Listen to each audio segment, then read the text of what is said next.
No fridge, no electricity, no supermarkets.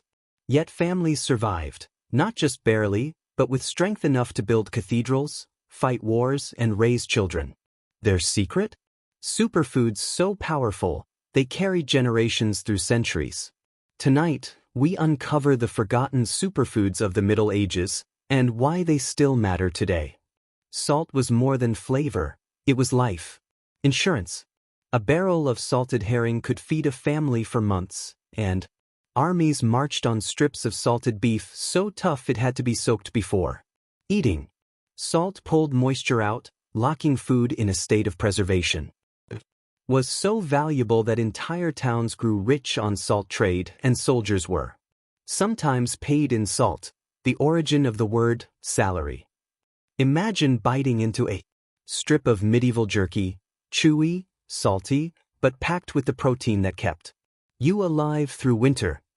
Cabbage alone was humble, but submerged in brine, it transformed into sauerkraut, a bubbling probiotic powerhouse. Rich in vitamin C, it protected against scurvy centuries before anyone knew what vitamins were. Monks stirred barrels of cabbage, peasants ate it daily, and travelers carried it across Europe. Fermentation was alchemy, turning rot into resilience. The tangy crunch of sauerkraut wasn't just flavor, it was survival medicine hidden in a wooden barrel. Peas and lentils were the backbone of medieval diets. Cheap, filling, and packed with protein, they fueled peasants through endless winters. A pot of lentil stew simmering on the hearth was more than food, it was hope. Chroniclers wrote of villages surviving famine thanks to peas stored in clay jars. Lentils were called poor man's meat, but they carried the strength of armies and the endurance of farmers. In every humble bowl was a superfood that kept Europe alive. Honey was golden armor. To preserve fruits, healed wounds, and sweetened diets. Archaeologists have found honey, thousands of years old, still edible. Medieval cooks poured honey over meats and fruits, while doctors prescribed it for cuts, coughs, and sleepless nights. Nobles flaunted honey-preserved delicacies at feasts, while peasants used it sparingly as medicine. Honey was sticky treasure, preservative, energy source, and cure all in one jar. Imagine tasting honey-soaked apples in midwinter. Sweetness that felt like sunlight. Grains like oats and barley fueled medieval workers. Thick porridge gave slow-burn energy, keeping laborers strong from dawn till dusk. These grains were cheap, abundant, and versatile, thick into bread, boiled into stews, brewed into ale. A monk's diary once praised barley bread as the strength of the poor.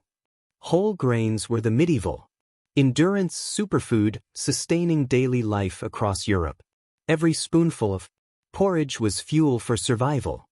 Garlic and onions weren't just flavor, they were medicine. Medieval doctors prescribed them for infections, fatigue, even plague. Families hung braids of garlic in kitchens, believing they warded off evil spirits as well as disease. Chroniclers noted soldiers chewing raw garlic before battle for strength. Whether superstition or science, garlic and onions were immune-boosting superfoods that earned a place in every home. The pungent bite carried the promise of protection.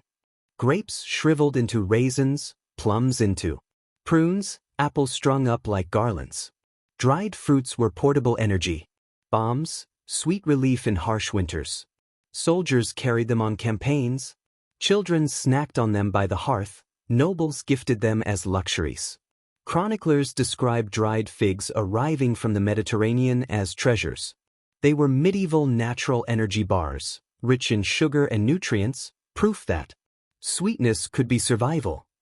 Cheese was milk's second life. With fat and protein, it lasted months and traveled well. Monasteries perfected cheese-making, turning survival into delicacy.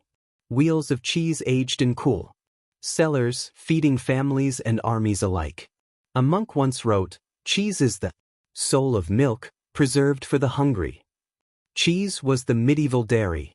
Superfood, calorie-dense, long-lasting, and beloved across every class of society. Every slice was nourishment and comfort. Salt, sauerkraut, legumes, honey, grains, garlic, dried fruits, cheese, these weren't just foods. They were medieval superfoods, the reason families, armies, and kingdoms survived. Turned scarcity into creativity, necessity into science. And their legacy still echoes. Today, every time you eat bread, cheese, or honey, the Middle Ages remind us, survival isn't about luxury. It's about ingenuity.